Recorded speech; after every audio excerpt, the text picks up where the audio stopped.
নমস্কার। আমি 27শে ডিসেম্বর গার্গীর বাড়িতে গেছিলাম, ওইটাই আপনাদের সঙ্গে শেয়ার করছি। গার্গী আসলে আমাদের আগরতলারই মেয়ে, কিন্তু ওর বাবা এখানে ফ্ল্যাট করে দিয়েছে। তো এখন তো দাদা নেই, ঠাকুরের কাছে আছে।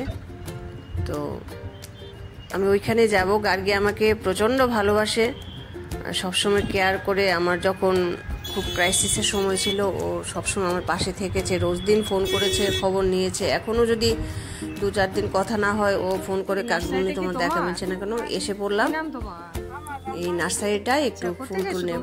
কলকাতারই লোক? আচ্ছা, কতদিন হয়েছে এখানে এসছো? আমরা তো অনেকদিন ধরে আছি দিদি, দেখি 4 বছর ধরে এই কাজে এসেছি। নিজেরা তৈরি করো চারা নাকি কিনেও বাড়ি আমি জোড়াতে যাই। এখানে সারটা সব বিক্রি করো? সব কিছু, ওষুধ, সার, গাছ সব কিছু। একটু কম দামে দিচ্ছ নাকি? দাম কিরকম আছে? দাম যেরকম গাছ আছে সেরকম দাম আছে দিদি। তোমাদের নার্সারিটার নাম কি? এই নার্সারি? হ্যাঁ, জয়। আচ্ছা, জায়গাটার নাম? জায়গাটার নাম জিডি মার্কেট। আচ্ছা, এটা কি বিধাননগর? না, তাহলে জিডি মার্কেট 12 নম্বর। আচ্ছা আচ্ছা, ঠিক আছে।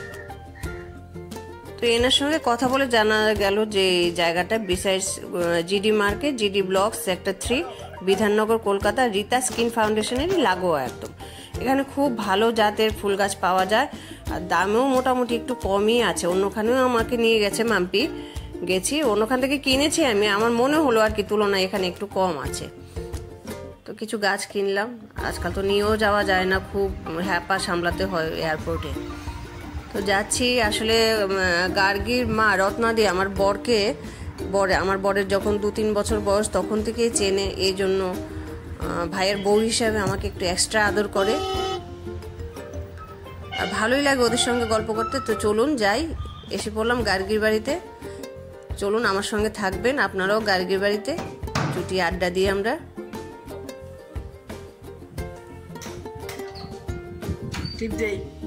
এই তো দেখা হয়ে গেল গার্গীর সঙ্গে আমার।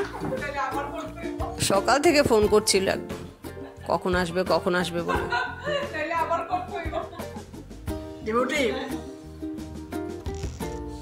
এই যে রত্নাদি, গার্গীর মা।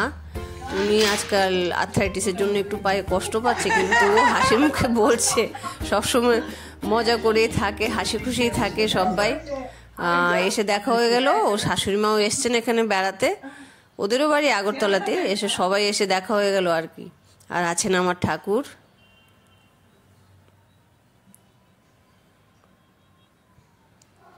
তো গার্গী বলছিল যে এই সিংহাসনটা ও নতুন এনেছে আর কি, খুব সুন্দর করে সাজিয়েছে।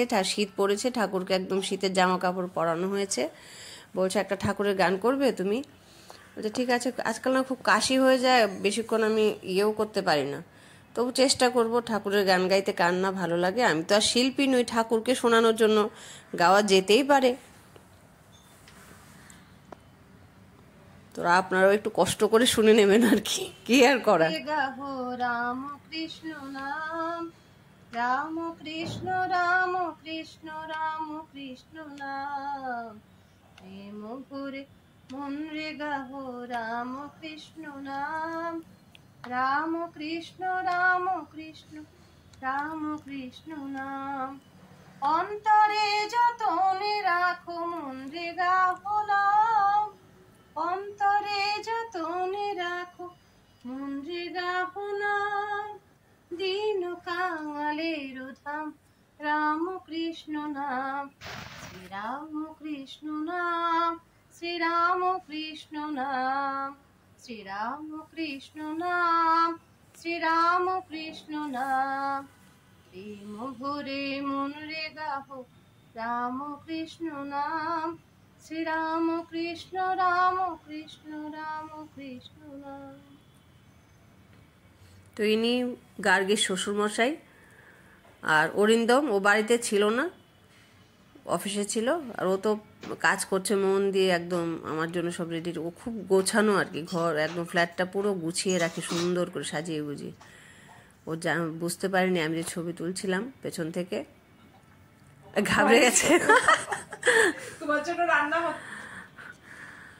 আমার জন্য দেখুন আর ধোকার ডালনা রান্না করেছে, ও নিজের হাতে করেছে। আচ্ছা, এটা আমি রান্না করেছি তোমার জন্য, ধোকার ডালনা। এটা কুক দিদি রান্না করেছে তোমার জন্য, কি বলে ফুলকপি রান্না বান্না ভালোই পারে। ডাল আজকে তো নিরামিষ, তাই আর বেগুন ভাজাটা বানাচ্ছি। পনির, হ্যাঁ ফুলকপি আলু পনির। হ্যাঁ হ্যাঁ, এটা আবার তুলবো, এটা আমি স্পেশাল, এই জন্য দ্বিতীয়বার দেখালাম আর কি। চালে 1 কাপ ডাল। তারপর চুটিয়ে আমরা গল্প করেছি অনেকক্ষণ, সময়টা যে কিভাবে কেটে গেল না কিচ্ছু বুঝতে পারা যায়নি, পরপর করে সময় চলে গেছে। তো ও আমাকে বোঝাচ্ছিল, কি সবাইকে শেখাচ্ছিল ইডলি কিভাবে বানানো যায় আর কি। তো বুঝেও গেলাম, বাড়িতে গিয়ে ট্রাই করব গার্গের মতো করে। চালে 1 কাপ ডাল দিবা। অনেক কিছু রান্না টান্না পারেও, আসলে আধুনিক মেয়ে তো, আজকালকার মেয়েরাও তো অনেক কিছু জানে আমাদের থেকে, ওরা অনেক এগিয়ে। এমনিতে তো ও ডাক্তার, কিন্তু রান্না বান্নাও বেশ ভালো পারে, যোগা পারে।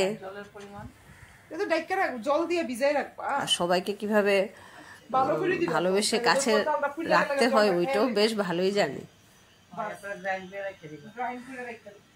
আমাকে বলছিল আরেকটা গান শোনাতে, আমি বলেছি ঠিক আছে, এবার চলো তোমার মা শাশুড়ি মায়ের জন্য একটা গান শুনিয়ে দেবো ওই আমলের। আর ওই জায়গাটা বারবার ধরে ধরে দেখতাম না, যেন ডিস্টার্ব করতাম না, বাস এর নিজেই তোমার।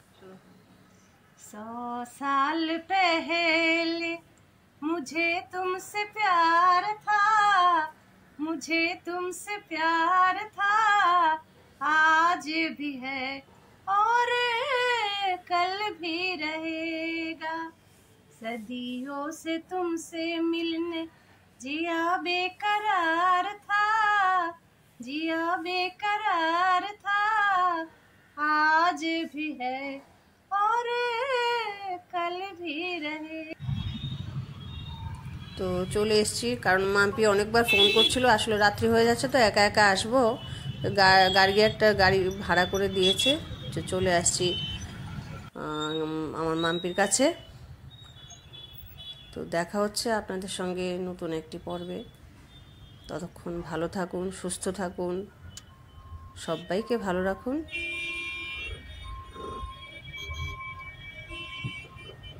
Tata, good night.